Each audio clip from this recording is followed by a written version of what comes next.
2024ஆம் ஆண்டு எங்களுக்கு கற்றுத்தந்த பாடங்கள். 2024ஆம் ஆண்டின் கடைசி நாளிலே நாங்கள் நிற்கின்றோம். இந்த 2024ஆம் ஆண்டை நாங்கள் வரவேற்கின்ற போது சந்தோஷத்தோடும் மகிழ்ச்சியோடும் புதுவிதமான எதிர்பார்ப்புகளோடும் நாங்கள் வரவேற்றோம். ஆனால் இந்த 2024ஆம் ஆண்டிலே பல்வேறு விதமான இழைப்புக்கள், களைப்புக்கள், சோர்வுகள், நோவுகள் எல்லாவற்றையும் நாங்கள் சந்தித்திருக்கின்றோம்.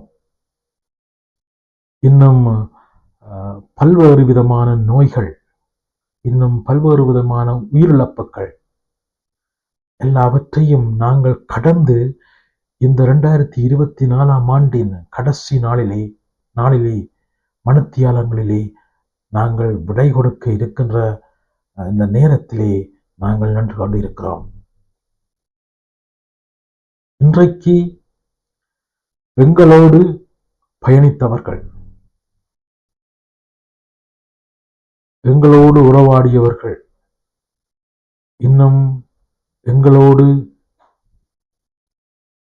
பல்வேறு விதமான செயல்பாடுகளிலே நின்றவர்கள் எல்லாரும் இன்றைக்கு நாங்கள் பார்க்கின்ற போது எங்களோடு இல்லை. இன்றைக்கு பல்வேறு விதமானவர்கள் இன்றைக்கு ஏதோ விதத்திலே தங்களுடைய வாழ்வை இழந்து விட்டார்கள்.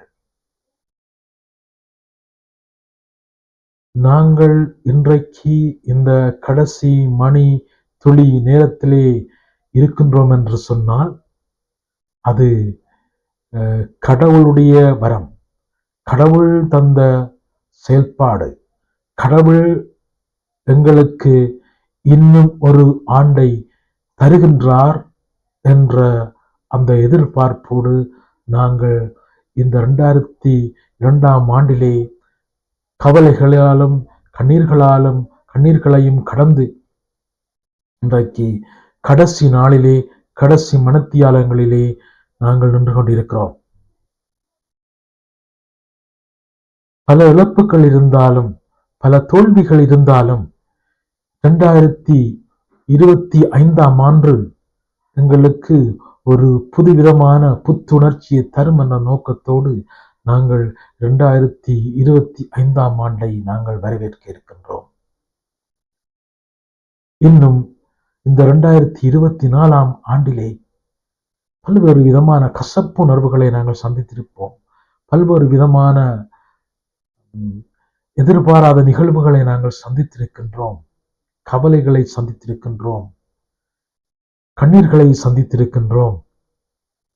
அவற்றையெல்லாம் தாண்டி அவற்றினூடாக நாங்கள் பட்ட அனுபவங்களை கொண்டு இந்த புதிய ஆண்டை நோக்கி, இந்த புதிய ஆண்டை வரவேற்பதற்காக இன்னும் விதமான ஒரு புத்துணர்ச்சியோடு எதிர்பார்த்து கொண்டிருக்கிறோம். இந்த 2025ஆம் ஆண்டு எவ்வாறு அமையும், எப்படி நாங்கள் வரவேற்க போறோம் என்ற அந்த மனநிலையோடு நாங்கள் இருக்கிறோம்.